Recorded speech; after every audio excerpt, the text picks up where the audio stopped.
Jalan lintas Sumatera malam itu sunyi, hanya suara deru truk-truk tua yang sesekali melintas memecah keheningan.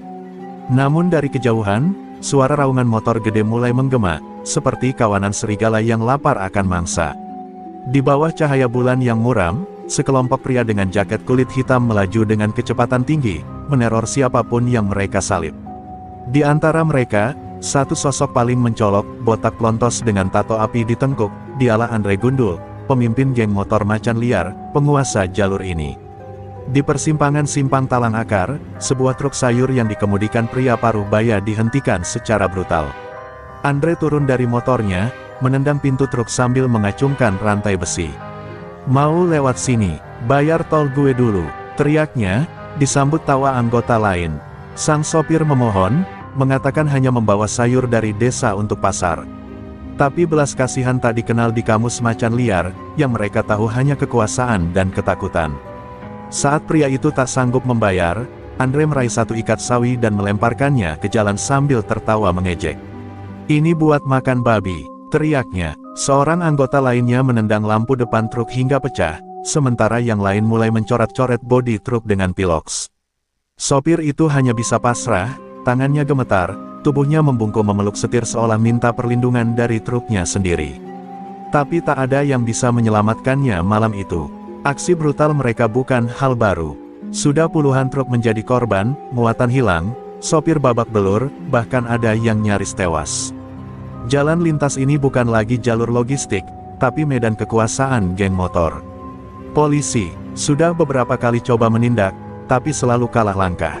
Andre punya jaringan, bahkan ada yang menyebutkan dia pernah menyuap pejabat lokal agar tak disentuh hukum. Warga sekitar pun memilih bungkam, takut jadi korban berikutnya. Andre Gundul tak hanya kuat secara fisik, tapi juga punya pengaruh besar. Dia dulunya mantan satpam pabrik yang dipecat karena memukuli mandor, lalu berubah menjadi bandit jalanan. Sejak membentuk macan liar 3 tahun lalu, dia mengklaim seluruh jalur lintas dari Lahat sampai Lubuk Linggau sebagai wilayah kekuasaannya. Tak ada yang berani melawan, bahkan sopir truk kontainer pun kadang memilih berhenti dan putar balik saat melihat iring-iringan macan liar melintas. Namun malam itu, ada yang berbeda. Saat macan liar kembali berkonvoi di jalur Palembang Batu Raja, mereka tak tahu bahwa nasib mereka akan berubah. Di seberang jalan, sebuah truk tua bermuatan cabai melaju perlahan. Di balik kemudi, seorang wanita muda bermata tajam, mengenakan topi hitam dan sarung tangan kulit, menatap lurus ke depan. Ia bukan sopir sembarangan, ia bukan korban, namanya Sari BR Ginting, dan malam itu, ia membawa lebih dari sekadar cabai, ia membawa warisan darah leluhur yang selama ini tidur. Andre yang melihat truk itu mendekat, tersenyum licik. "Mangsa baru," ucapnya sambil menepuk jok motornya. "Kita tes nyalinya, kalau cewek, lebih asik." Gelak tawa pun pecah, seperti hiena yang mencium aroma darah. Mereka tak tahu, bahwa kali ini bukan mereka yang akan menerkam. Tapi justru mereka yang akan diterkam, oleh bara api dari tanah Batak yang sebentar lagi akan menyala. Dan saat rantai motor mereka berderit mengejar truk cabai itu, tak satu pun dari mereka menyadari, malam itu bukan milik macan liar lagi. Truk tua bermuatan cabai itu melaju tenang menembus malam. Di balik kemudi, Sari BR Ginting menggenggam setir dengan tenang, tapi matanya awas mengawasi setiap gerakan di cermin spion. Ia bukan perempuan biasa. Sejak usia 16 tahun, ia sudah menyetir truk sayur milik almarhum ayahnya, yang dulu dikenal sebagai sopir legendaris dari Kabanjahe.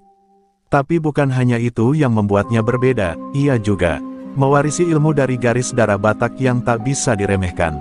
Angin malam menyapu rambutnya yang sebagian keluar dari bawah topi. Wajahnya tenang, tapi penuh kewaspadaan. Ia sudah mendengar banyak cerita tentang kelompok motor pengacau di jalur ini. Bahkan di warung Padang yang ia singgahi tadi siang, seorang ibu tua berbisik, "Kalau ketemu macan liar, jangan lawan, nak, mereka gila."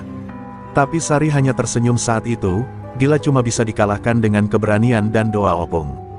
Tak lama, suara deru mesin motor mulai terdengar dari belakang. Sari mengatur napas. Spion menunjukkan cahaya lampu motor makin mendekat, disertai suara tawa yang menakutkan. Hatinya tak gentar, tapi darahnya mulai berdesir, bukan karena takut, melainkan karena marah. Marah pada para lelaki pengecut yang merasa kuat karena berkelompok dan menyakiti yang lemah. Marah pada ketidakadilan jalanan yang membiarkan ini semua terus terjadi. 4 motor memepet truk dari kanan dan kiri. Seorang pria kurus berjaket sobek naik ke pijakan samping sambil memukul pintu truk. "Hai cantik, mau kita kawal gratis?" teriaknya sambil tertawa jorok. Sari tak menjawab. Ia menepi perlahan, menginjak rem hingga truk berhenti sempurna di pinggir jalan yang sepi dan gelap. Ia lalu membuka pintu truk, melangkah turun dengan tenang, sarung tangan masih terpakai, wajahnya tetap datar. Para anggota macan liar bersorak.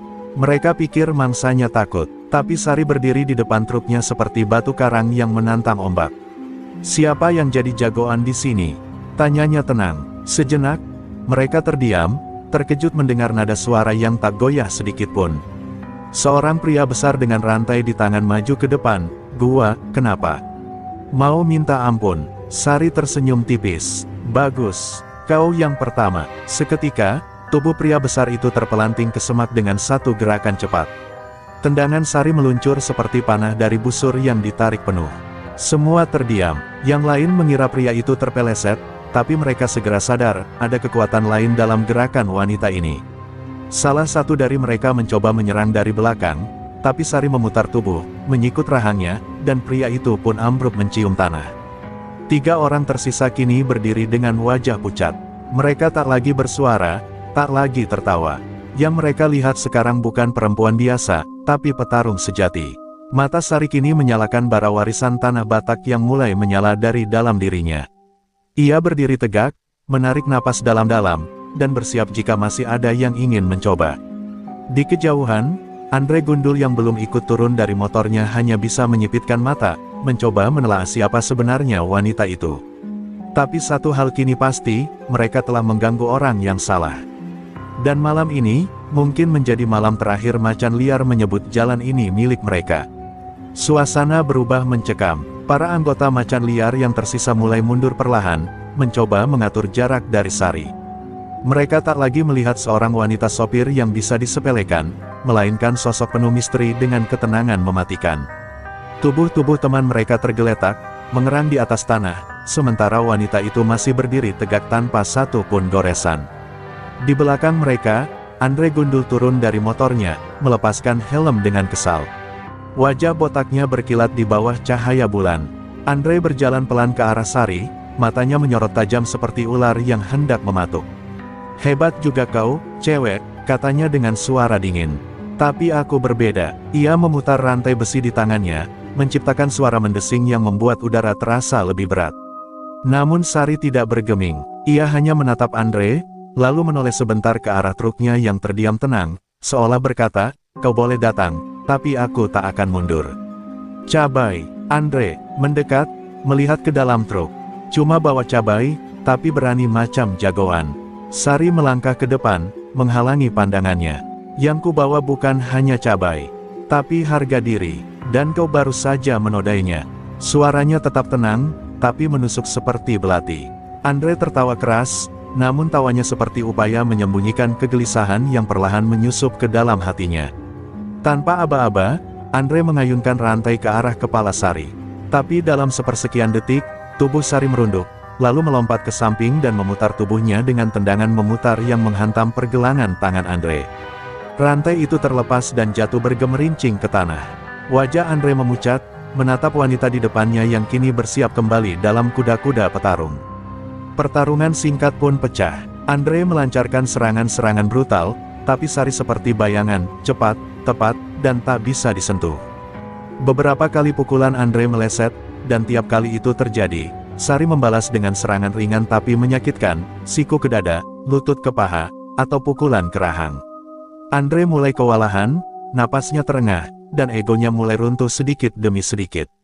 Salah satu anak buahnya nekat mencoba membantu, tapi Sari menangkap tangannya, memelintirnya hingga pria itu berteriak, lalu mendorongnya ke arah Andre hingga keduanya terjatuh bersamaan.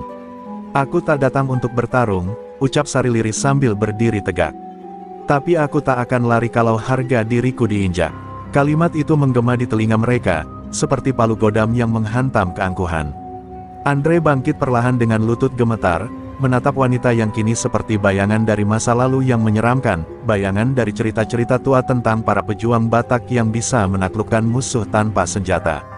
"Siapa kau sebenarnya?" tanya Andre dengan suara parau. Sari hanya menatap tajam dan menjawab, "Aku cucu dari Opung Datu Raja Ginting, dan ini tanah leluhurku." Hening menyelimuti malam, anggota macan liar yang masih sadar menunduk, tak berani menatap Sari. Mereka merasa telah menyentuh sesuatu yang tak seharusnya mereka ganggu. Dan Andre Gundul, sang penguasa jalanan, untuk pertama kalinya merasa takut bukan pada senjata, tapi pada mata seorang perempuan yang menyimpan kekuatan dari masa silam. Pagi menjelang, tetapi langit masih kelabu. Jalan lintas itu kini sunyi setelah pertempuran semalam. Namun dendam belum usai. Andre Gundul menatap luka di pipinya di kaca spion motor, bekas pukulan terakhir dari Sari. Gengsinya sebagai pemimpin macan liar tercabik. Ia tidak bisa membiarkan ini menjadi cerita yang tersebar di jalanan. "Kalau aku diam, semua sopir truk bakal berani ngelawan," gumamnya sambil mengepalkan tinju. Hari itu juga, Andre memanggil seluruh anak buahnya ke markas di sebuah gudang tua dekat rel kereta. Dengan mata menyala, Andre mengumpulkan mereka. "Dia wanita, tapi bikin kalian seperti kambing disembelih. Malam ini, kita rebut harga diri kita kembali," serunya. Tak ada yang berani menatap langsung matanya. Lalu Andre mengeluarkan satu kotak kayu tua dari loker. Di dalamnya, sepasang nakle baja berduri, peninggalan almarhum kakaknya, preman tua dari Pelabuhan Panjang. "Kalau tangan kosongnya bisa menjatuhkan kita, kita lawan dengan baja," ucapnya penuh dendam. Sementara itu, Sari melanjutkan perjalanannya menyusuri jalur lintas. Wajahnya tenang, tapi ia tahu ini belum akhir. Ia bisa merasakan getar dendam yang belum padam di belakang punggungnya. Ia memutar radio truk kecilnya, suara lagu Batak klasik menyelinap ke kabin, membawanya pada kenangan Opung. "Kalau kau diserang bukan karena salahmu, maka itu ujian. Tapi kalau kau diam, itu pengecut." Pesan itu terus terngiang di kepalanya. Dan ia tahu, ujian itu belum selesai. Di tanjakan Napal Putih, Sari berhenti untuk mengecek ban belakang. Udara di sana sejuk, tapi tiba-tiba sunyi berubah mencekam. Suara motor mendekat cepat. 6 anggota macan liar melingkari truknya. Andre turun paling akhir, mengenakan jaket kulit merah, tangan terikat nakle baja yang kini berkilat terkena sinar matahari. "Kau masih di sini, Ginting?" Suaranya dingin. "Kau tidak tahu artinya menyerah, ya?" Sari menutup pintu truk perlahan, lalu berbalik. "Kupikir kau yang tak tahu artinya kalah," jawabnya tenang. Andre tersenyum miring, lalu maju dengan langkah berat. Tanpa aba-aba, ia menghantam ke arah wajah Sari, pukulan cepat dan keras. Tapi Sari menghindar dengan setengah putaran, lalu menyapu kaki Andre hingga tubuh besar itu nyaris jatuh. Sayangnya, nakle di tangan Andre membuat tiap pukulannya berbahaya. Bahkan tanah yang dia pukul sampai berderak retak. Pertarungan pun dimulai. Sari hanya dengan tangan kosong, menghadapi logam dan amarah. Setiap kali Andre menyerang, Sari menghindar sambil mencari celah. Tubuhnya lincah seperti bayangan, kaki dan tangannya bergerak seirama, seolah dituntun oleh kekuatan yang lebih tua dari dirinya. Satu kali, ia sempat terkena sapuan nakle di bahu, kulitnya sobek dan berdarah, tapi matanya tetap tenang. Ia merasakan luka itu, namun tak goyah. Luka itu bukan kelemahan, tapi pemicu. Sari melompat mundur, lalu menarik napas panjang. Ia berdiri dalam posisi kuda-kuda khas Batak, tubuhnya condong ke depan, kaki melebar, tangan siap menebas udara. Saat Andre maju kembali dengan teriakan garang, Sari meluncur cepat seperti anak panah, menangkis pukulan itu dengan telapak tangan terbuka, lalu memutar tubuh dan menghantam dada Andre dengan siku keras. Andre terlempar ke belakang, dadanya sesak, udara tak masuk sempurna. Naklenya jatuh bergemerincing ke tanah. Darah mengucur dari bibir Andre. Ia berlutut, napas terengah, matanya mendongak menatap Sari yang kini berdiri seperti bayangan leluhur. Anggota macan liar yang melihat itu gemetar, ini bukan sekadar wanita sopir, ini penjaga warisan yang tidak bisa ditaklukkan dengan senjata. Dan untuk pertama kalinya, Andre Gundul tahu, ia telah melawan orang yang bukan dari dunia biasa. Suara napas Andre Gundul berat dan tak beraturan. Darah masih menetes dari bibirnya, dan rasa perih di dadanya belum hilang. Nakle bajanya, senjata pamungkas yang selama ini membuatnya ditakuti, tergeletak tak berguna di tanah. Tubuhnya gemetar, bukan karena dingin, tapi karena harga dirinya dicabik-cabik di hadapan anak buahnya oleh seorang perempuan sopir. Ia menatap Sari BR Ginting dengan mata menyala, bukan lagi sebagai musuh, tapi sebagai ancaman eksistensi dirinya di dunia jalanan yang keras ini. Sari berdiri beberapa langkah darinya, napas masih teratur meski luka di bahunya mengeluarkan darah. Ia tak bicara sepatah kata pun, tapi tatapan matanya cukup untuk membungkam siapapun. Andre merangkak mengambil naklenya kembali, tapi tangannya justru menggigil. Tangannya sendiri menolak, seolah tubuhnya tahu, pertarungan ini bukan lagi tentang fisik. Ini tentang jiwa, dan jiwanya sedang dihancurkan perlahan-lahan. Melihat pimpinannya hampir jatuh, dua anggota macan liar maju dengan ragu, hendak membantu. Tapi Andre mengangkat tangan, menghentikan mereka. Ia masih punya sisa ego. Ia tak ingin kalah dengan digotong. Tapi dalam hatinya, bara dendam sudah menyala. Aku akan kembali, gumamnya pelan, lebih pada dirinya sendiri daripada ke siapapun.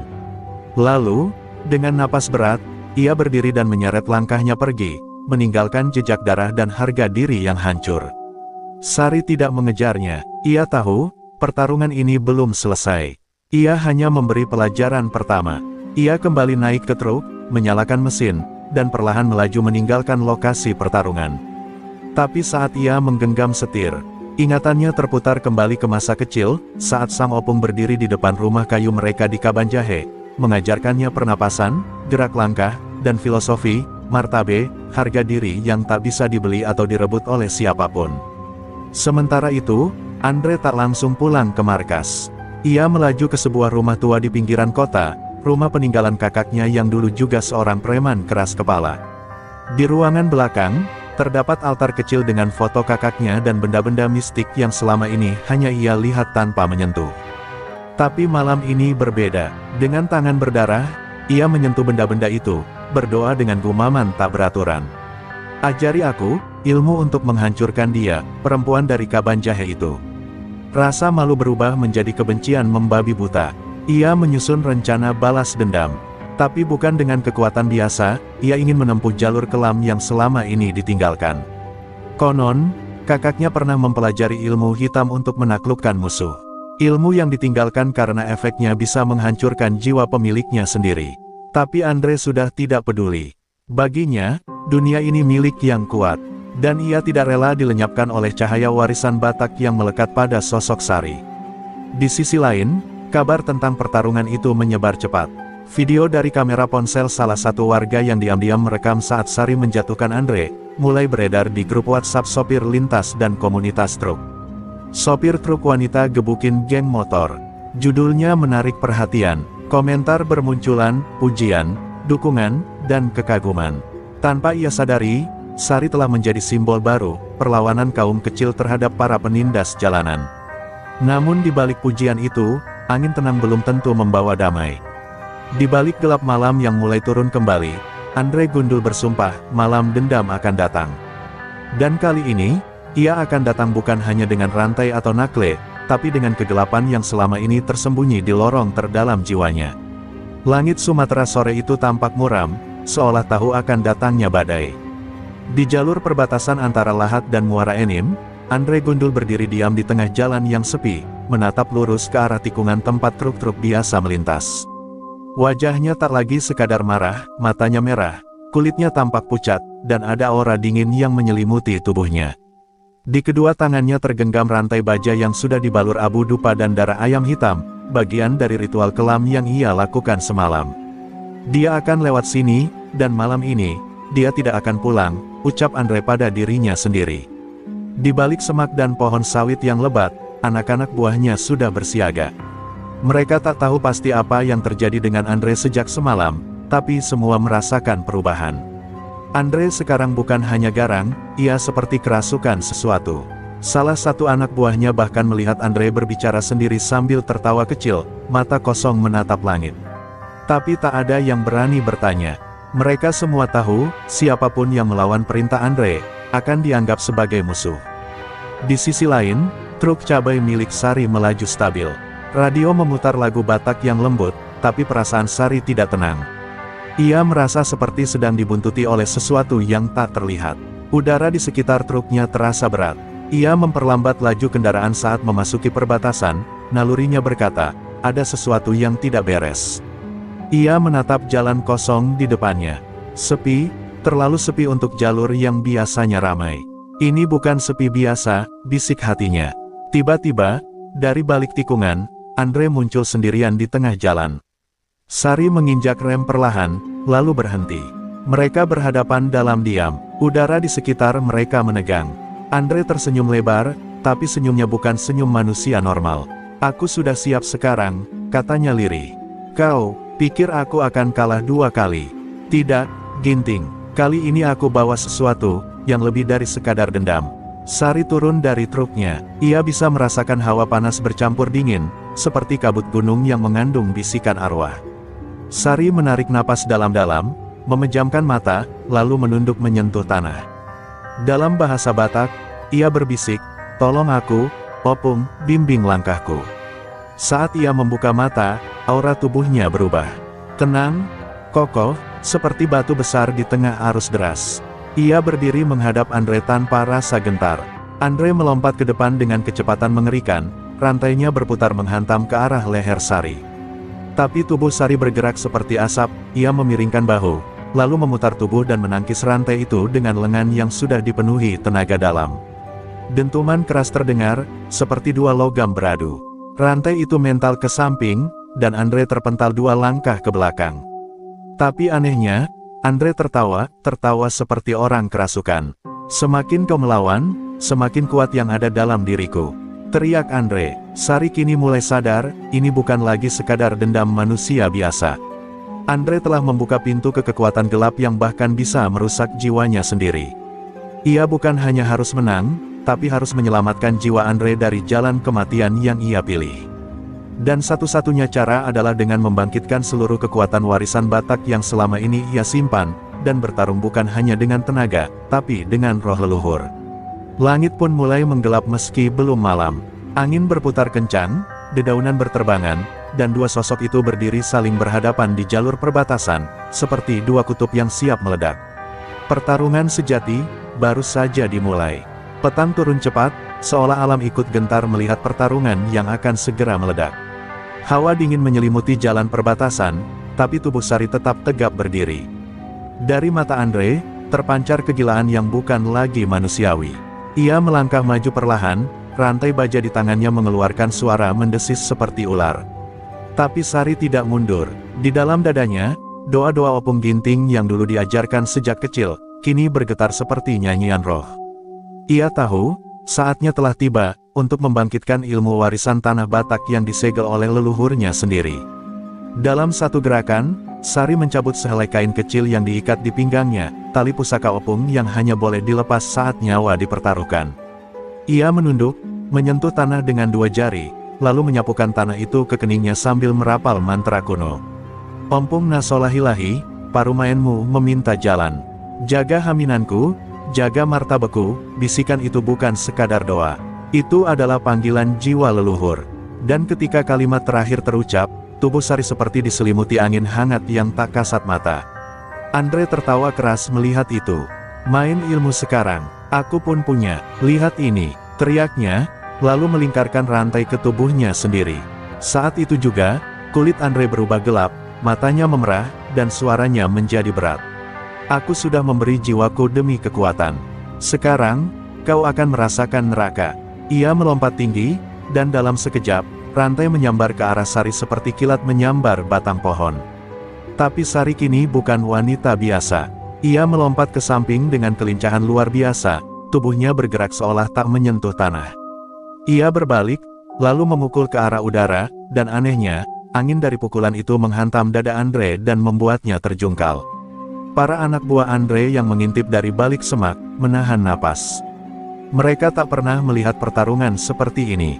Ini bukan adu otot, ini adu kekuatan yang bersumber dari roh dan keyakinan leluhur. Sari memejamkan mata sejenak. Dalam pikirannya, wajah Opung Datu Raja Ginting muncul, berjubah putih, memegang tongkat kayu. Merah jambu, ingot madohamu, parumaen, ilmu bukan untuk sombong, tapi untuk melindungi. Suara itu memberi kekuatan tambahan. Sari membuka mata dan kini tubuhnya diselimuti cahaya samar, tubuhnya tak goyah sedikit pun meski tanah di sekelilingnya mulai bergetar. Andre bangkit lagi, kali ini dengan tawa kejam. Kau pikir cahaya bisa menang atas kegelapan? Aku sudah terlalu dalam, tidak ada jalan kembali. Ia menyerbu lagi, tapi setiap pukulannya kini seolah melayang. Gerakan Sari begitu halus, seperti tari tortor yang membungkus kekuatan di setiap hentakannya. Dan pada satu momentum, Sari melompat ke atas, memutar tubuhnya, lalu menghantam pundak Andre dengan siku berisi tenaga dalam penuh. Andre terhempas sejauh 3 meter, menghantam pohon dan terdiam. Hening, yang terdengar hanya desiran angin dan desahan napas Sari. Ia berjalan pelan mendekati tubuh Andre yang tergeletak. Tapi ia tidak memukul lagi. Ia hanya berlutut dan berbisik lirih, masih ada jalan pulang, Andre. Jangan biarkan kegelapan menelan jiwamu sepenuhnya. Di matanya, tak ada kebencian, hanya rasa kasihan. Karena di balik sosok keras Andre, Sari melihat sesuatu yang lebih dalam, jiwa yang dulu mungkin hanya ingin dihormati, tapi salah memilih jalan. Dan di detik itu, langit yang tadinya kelam perlahan mulai terbuka. Sinar matahari sore menembus awan, menyinari jalan perbatasan yang kini menjadi saksi pertempuran antara dua kutub, kekuatan gelap dari amarah, dan kekuatan terang dari warisan leluhur. Tapi ini belum usai, sebab kekuatan yang dibangkitkan Andre, belum sepenuhnya padam. Senja berubah menjadi malam, Sari duduk bersila di samping truknya, menatap api kecil yang ia nyalakan dari sisa ranting kering.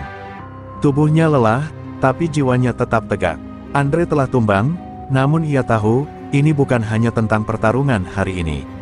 Ini tentang warisan, tentang darah, dan tentang kenangan panjang yang membentuk siapa dirinya sekarang. Api kecil itu memantulkan cahaya di matanya, dan di dalam sinarnya, bayangan masa lalu muncul, seolah membuka lembaran yang terkunci rapat.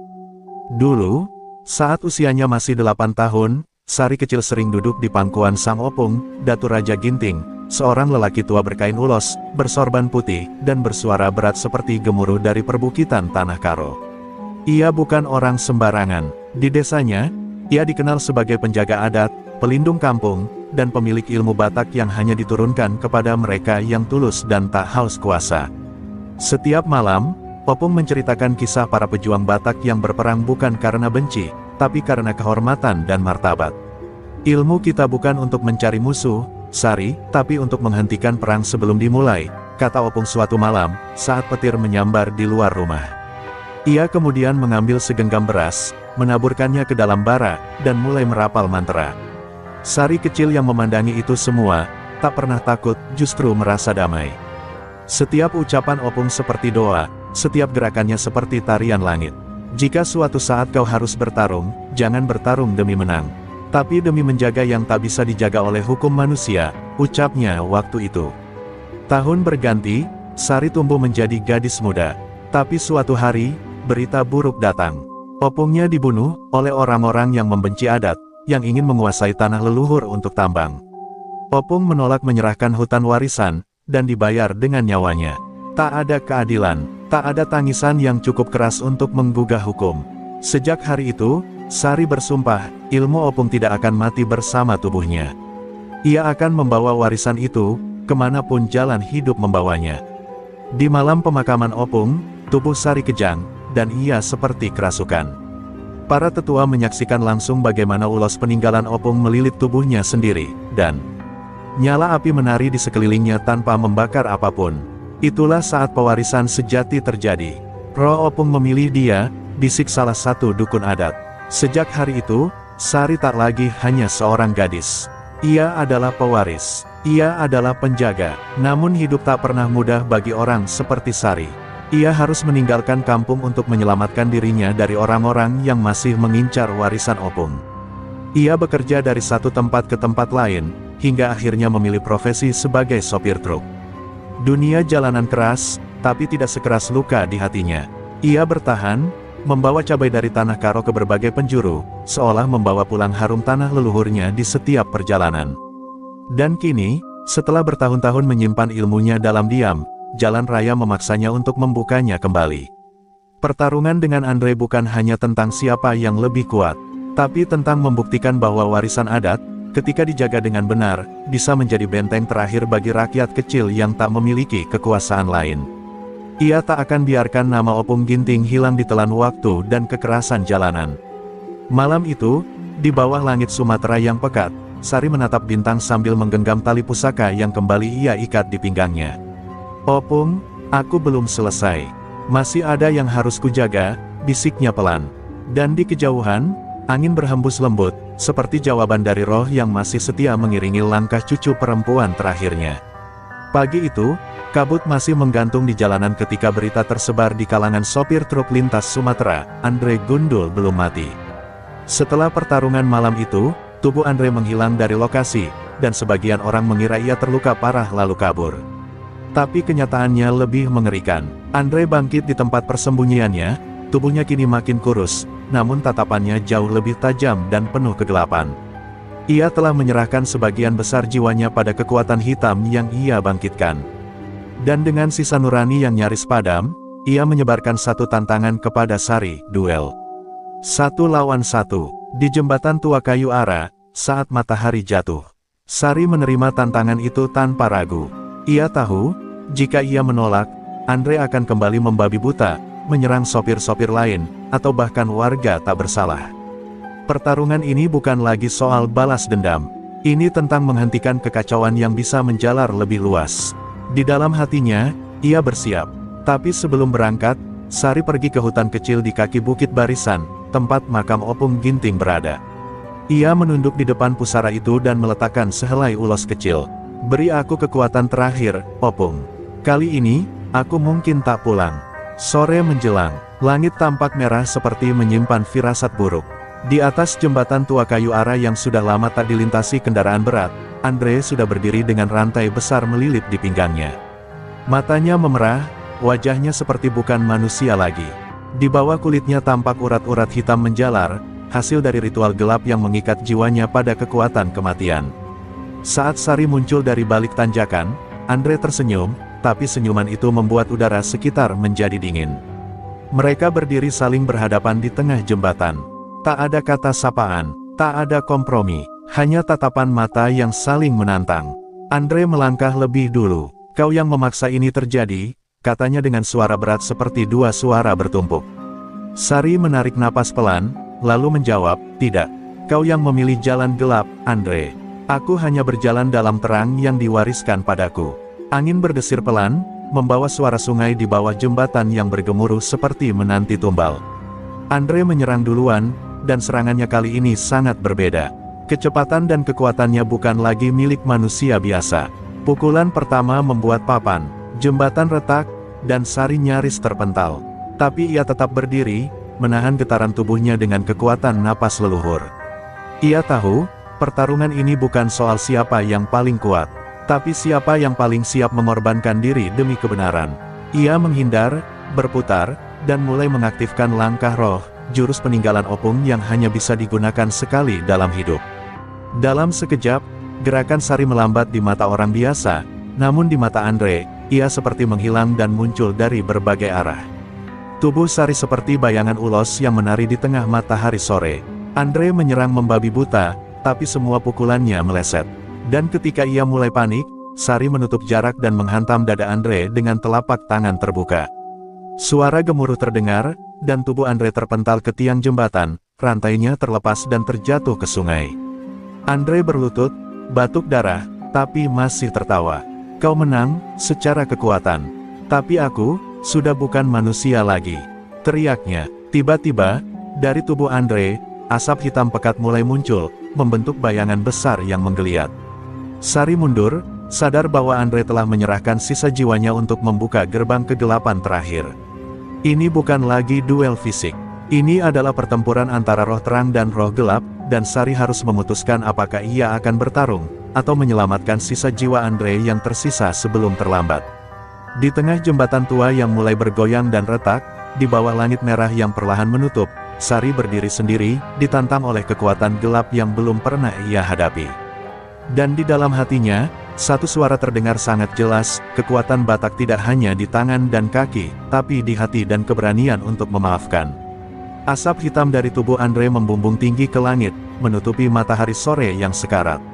Di tengah jembatan kayu ara yang mulai retak dan bergetar, Sari berdiri terpaku, menyaksikan bayangan besar berbentuk makhluk tanpa wajah muncul dari tubuh Andre.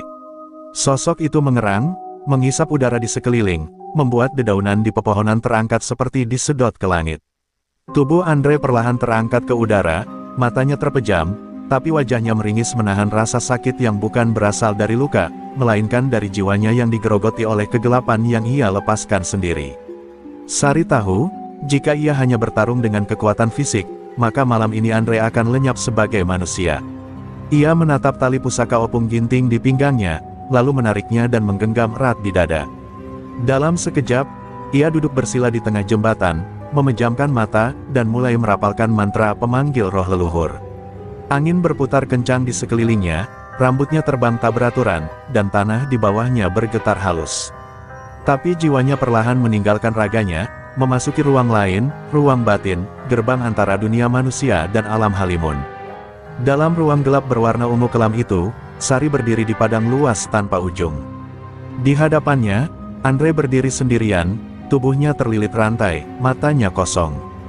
Di belakang Andre, bayangan besar mengintai seperti makhluk lapar, siap menelan jiwa sepenuhnya. "Andre!" teriak Sari, suaranya bergema di ruang tak berdinding itu. "Kau masih bisa kembali." Tapi Andre hanya tersenyum kecut.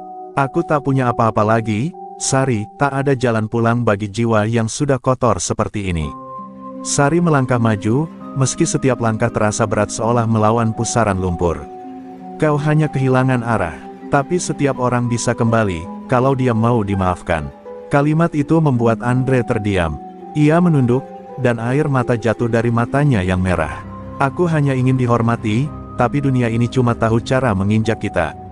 Aku tak kuat lagi." Suara itu bukan suara preman, tapi suara seorang anak kecil yang terluka. Sari mendekat, mengulurkan tangan. "Kalau begitu, mari pulang, biar aku yang antar." Bayangan hitam di belakang Andre mengaum, hendak menyerang. Tapi Sari merapal satu mantra terakhir, "Roh leluhur Ginting, jagalah anak ini," dan dari balik dirinya, cahaya putih menyilaukan muncul, membentuk lingkaran cahaya yang mendorong makhluk kegelapan mundur. Cahaya itu membungkus tubuh Andre, membakar rantai hitam di sekelilingnya, dan dalam sekejap, jeritan makhluk itu menggema sebelum lenyap di telan kehampaan. Sari menarik napas dalam, lalu memejamkan mata, dan semuanya gelap. Saat Sari membuka mata kembali, ia sudah berada di tubuhnya, duduk di tengah jembatan. Angin telah reda, langit bersih, dan matahari mulai tenggelam di ufuk barat. Di hadapannya, Andre tergeletak, tubuhnya lemah, tapi masih bernapas. Wajahnya damai, tak lagi dipenuhi amarah. Perlahan, ia membuka mata dan menatap Sari. "Apa yang kau lakukan?" tanyanya lirih. Sari tersenyum lemah. "Aku hanya memanggil kembali orang yang pernah lupa jalan pulang." Andre meneteskan air mata. Untuk pertama kalinya dalam hidupnya, ia merasa ringan. Tak ada dendam, tak ada kebencian, hanya rasa lelah dan tenang. Dan sore itu, di atas jembatan tua yang telah menjadi saksi pertarungan antara dua jiwa yang tersesat dan yang bertahan, dunia jalanan pun berubah selamanya. Tapi bagi Sari, ia tahu, perjuangannya belum selesai. Karena di luar sana, masih banyak yang tertindas, masih banyak jalanan yang butuh cahaya dari warisan leluhur yang ia bawa. Fajar menyingsing perlahan di atas langit Sumatera. Kabut tipis mengambang di atas jalan raya yang basah oleh embun, dan burung-burung mulai bernyanyi, menyambut hari baru. Di atas jembatan tua kayu ara, dua sosok duduk berdampingan, Sari dan Andre. Tak ada kata-kata, hanya napas pelan dan tatapan kosong ke arah matahari yang terbit. Tubuh Andre masih lemah, tapi jiwanya mulai pulih. Untuk pertama kalinya, dalam waktu yang sangat lama, ia merasakan keheningan yang bukan berasal dari kesepian, melainkan dari keikhlasan. Sari mengikat kembali tali pusaka Opung Ginting ke pinggangnya. Ia memandangi Andre, lalu berkata pelan, "Apa yang kau cari di jalanan selama ini, Andre?" Andre terdiam lama sebelum menjawab. "Aku cuma ingin dihormati, dihargai. Dulu aku dipukuli ayahku tiap malam. Di sekolah, aku dianggap sampah. Di jalanan, setidaknya aku bisa berdiri dan orang akan menunduk." Suaranya serak, matanya berkaca-kaca. "Tapi aku salah. Aku kira ketakutan itu sama dengan hormat." Sari hanya mengangguk. Ia tak menasehati, tak menyalahkan. Karena ia tahu, luka lama tak bisa sembuh dengan kata-kata, hanya bisa disembuhkan oleh tindakan. Beberapa saat kemudian, dari kejauhan, suara truk mulai terdengar. Beberapa sopir lintas berhenti, mendengar kabar bahwa Sari dan Andre telah menyelesaikan pertarungan mereka. Tapi yang mereka lihat bukan dua musuh yang saling bunuh, melainkan dua manusia yang sedang belajar menjadi utuh kembali. Andre berdiri dengan terlatih. Beberapa sopir menatapnya dengan waspada, tapi Sari berdiri di depannya. Dia bukan ancaman lagi, ucap Sari lantang. Dia akan memperbaiki jalan yang pernah dia rusak. Ada keheningan sesaat, lalu salah satu sopir maju, mengangguk pelan. Kalau dia bisa berubah, kami siap memberi jalan. Kata-kata itu membuat Andre menangis. Ia menunduk dalam-dalam, pertama kalinya, meminta maaf kepada orang banyak, bukan dengan gengsi, tapi dengan kerendahan hati. Hari-hari berikutnya, Andre memulai dari bawah. Ia bergabung dengan komunitas sopir lintas, membantu menjaga jalur rawan pemalakan. Ia membongkar markas lama geng macan liar dan menyerahkan beberapa rekannya yang terlibat kriminal ke polisi. Masyarakat sempat ragu, tapi perlahan, mereka melihat perubahan itu nyata. Di warung-warung peristirahatan sopir, nama Andre tak lagi disebut sebagai preman, tapi sebagai lelaki yang menebus masa lalunya dengan kerja nyata. Sementara itu, Sari kembali ke jalanan seperti biasa. Ia tidak membawa pamflet, tidak membawa kamera. Ia hanya membawa cabai, ulos, dan nama Opung Ginting yang kini dikenal oleh sopir-sopir dari Lampung hingga Padang. Ia bukan pahlawan dalam arti komik atau film, tapi simbol keberanian sederhana, perempuan yang berdiri, ketika semua orang memilih untuk diam. Ia tahu, masih banyak preman jalanan di luar sana. Tapi ia juga tahu, ia tidak sendirian lagi. Di suatu malam, saat Sari berhenti di rest area kecil, Andre datang membawakan teh panas. Mereka duduk di atas kap truk, memandangi bintang. Kau tahu, kata Andre, dulu aku pikir kekuatan itu ditentukan dari seberapa keras kita memukul. Sekarang aku tahu, kekuatan sejati datang dari keberanian untuk memaafkan, bahkan diri sendiri. Sari tersenyum, memandang langit, dan keberanian untuk pulang, meski jalannya gelap. Malam itu, angin berhembus lembut, menyelimuti dua jiwa yang pernah saling melukai, kini duduk berdampingan sebagai teman seperjalanan. Dan di jalanan lintas Sumatera yang tak pernah tidur, cerita mereka menjadi bisikan, bahwa bahkan dalam dunia yang kasar dan liar, masih ada ruang untuk penebusan, dan pulang. Kedamaian di jalan lintas Sumatera tak berlangsung lama. 2 minggu setelah Andre mulai membersihkan sisa-sisa jejak kelamnya, kabar mulai beredar tentang kelompok baru yang muncul dari wilayah perbatasan Jambi, Sumatera Selatan. Mereka tidak sekadar geng motor, mereka adalah kelompok preman terlatih, lengkap dengan senjata api rakitan dan sistem pungli yang lebih terorganisir. Nama pemimpinnya berbisik dari mulut ke mulut, Raka Mandala, bekas tentara bayaran yang dipecat karena membunuh warga sipil dalam operasi gelap. Sari mendengar kabar itu pertama kali dari seorang sopir tua di rest area Sungai Lilin. Mereka bukan main-main, nak. Yang melawan dipukul, yang diam pun tetap dipalak, ucapnya dengan nada gemetar. Sari menatap kosong ke jalan, firasatnya buruk. Sesuatu dalam hatinya mengatakan, ini bukan sekadar preman biasa. Kelompok ini bergerak cepat, merambah dari satu wilayah ke wilayah lain, dan berbeda dari Andre dulu, Raka tidak punya dendam pribadi, ia hanya haus kekuasaan dan uang. Sementara itu, Andre mulai mendapat tekanan. Beberapa anggota lama macan liar yang tidak puas melihat perubahan dirinya bergabung dengan Raka Mandala. Mereka menyebarkan kabar bahwa Andre telah dijinakkan oleh perempuan, kehilangan jati dirinya sebagai pemimpin. Kau sudah tak pantas jadi legenda jalanan, kata salah satu mantan anak buahnya di terminal Palembang, sebelum menantangnya dalam perkelahian. Andre menolak bertarung, tapi luka di dalam dirinya, antara ingin berubah dan desakan masa lalu, mulai berdarah kembali.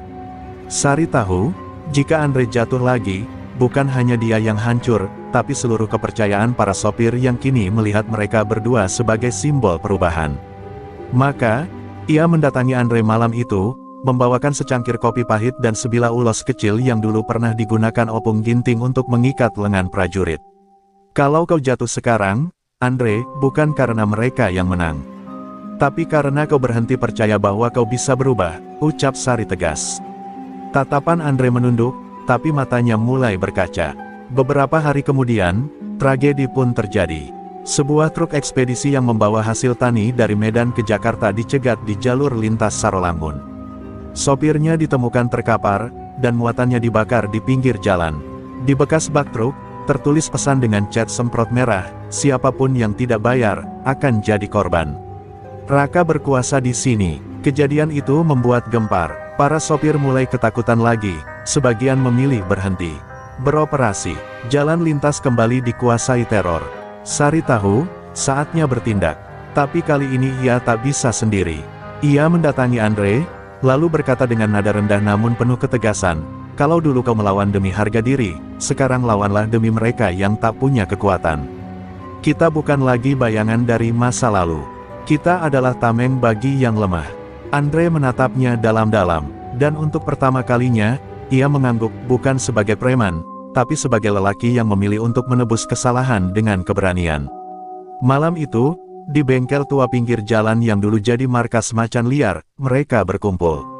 Beberapa sopir muda, mantan preman yang sadar, dan relawan dari komunitas jalanan bergabung. Sari memimpin seperti seorang jenderal, sementara Andre berdiri di sampingnya, memetakan jalur yang akan dilewati Raka dan pasukannya.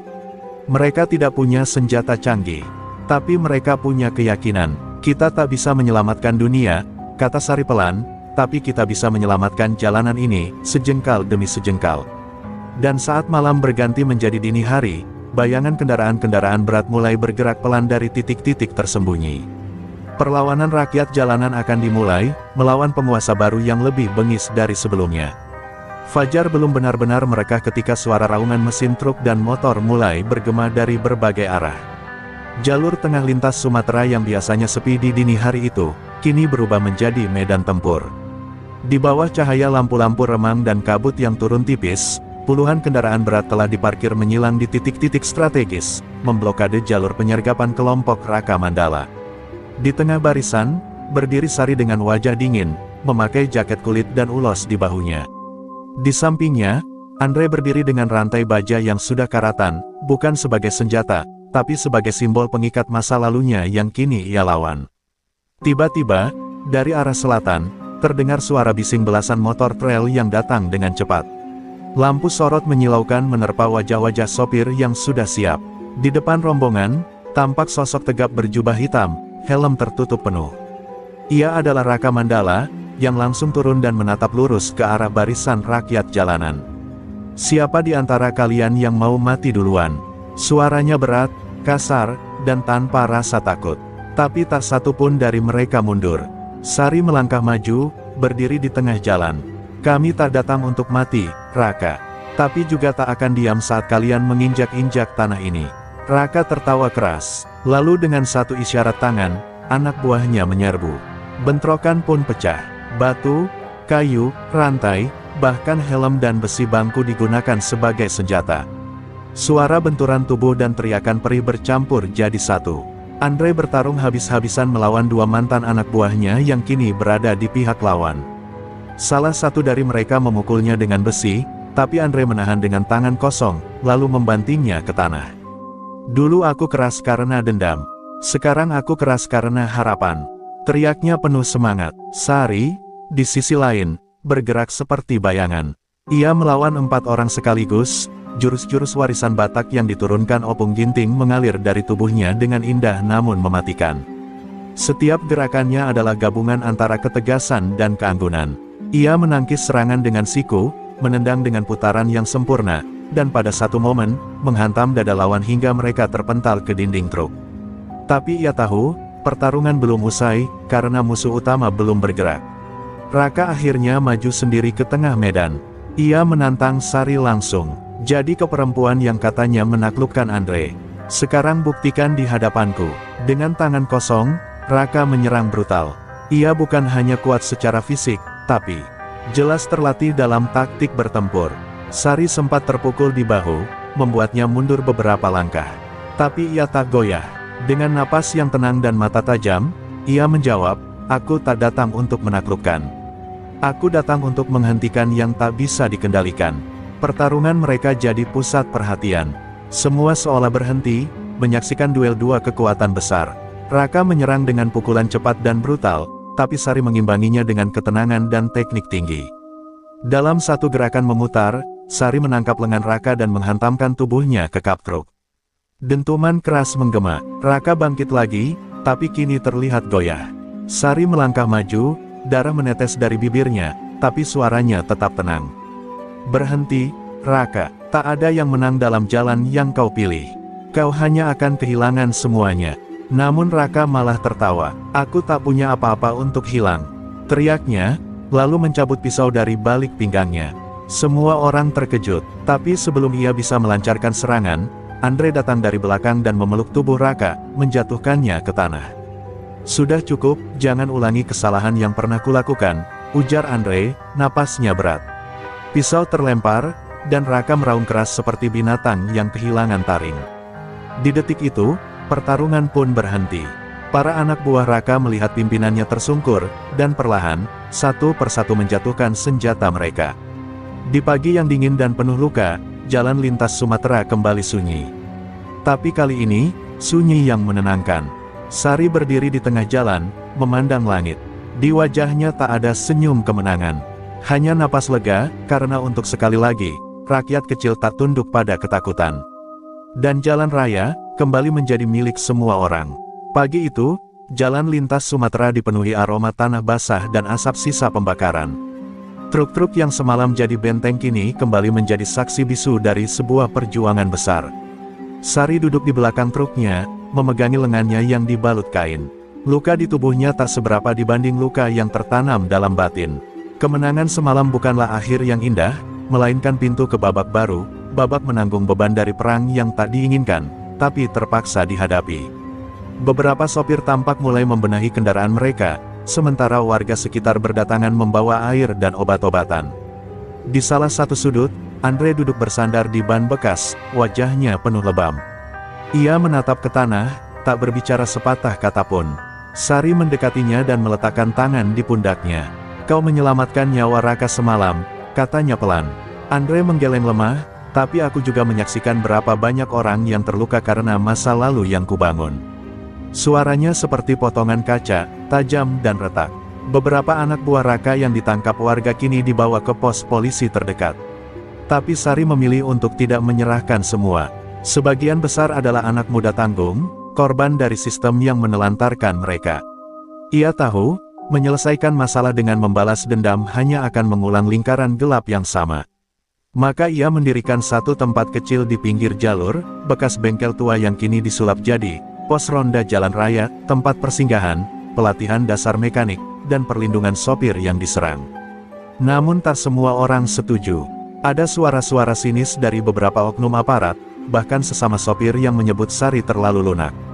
Kalau kita biarkan mereka, nanti mereka balik lagi, ujar seorang sopir tua. Tapi Sari tetap pada pendiriannya. Kalau kita tak ajari mereka arah pulang, mereka akan terus tersesat.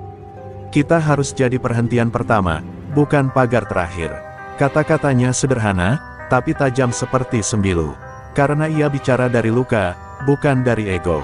Malam hari, hujan turun deras. Sari duduk di dalam truknya, menatap jendela sambil memeluk ulos warisan Opung Ginting. Ia mengingat semua yang telah terjadi, dari Andre yang dulu arogan, hingga Raka yang haus kuasa, dan para pemuda yang hampir kehilangan masa depan. Dalam keheningan itu, ia berbisik, Opung, aku tak tahu apakah ini kemenangan, atau sekadar penundaan. Tapi aku akan tetap di jalan ini. Karena ini jalanku. Ucapan itu meluncur pelan, tapi membakar nyala api baru di dalam jiwanya.